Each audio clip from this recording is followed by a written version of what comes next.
श्रियकान्ताय कल्याणनिधये निधयेतिनाम् श्रीवेङ्कटनिवासाय श्रीनिवासाय मङ्गलम्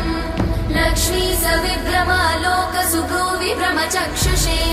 चक्षुषे सर्वलोकानां वेङ्कटेशाय मङ्गलम् श्रीवेङ्कटाद्रिशृङ्गाग्रमङ्गलाभरणाग्रये मङ्गलानां निवासाय श्रीनिवासाय मङ्गलम् सर्वावयव सौन्दर्य सम्पदा सर्वचेतसां सदा सम्मोहनायास्तु वेङ्कटेशाय मङ्गलम् नित्याय निरवध्याय सत्यानन्दचिदात्मने सर्वान्तरात्मने श्रीमद् वेङ्कटेशाय मङ्गलम् स्वतः सर्वविदे सर्वशक्तये सर्वशेषिणे सुलभाय सुशीलाय वेङ्कटेशाय मङ्गलम्।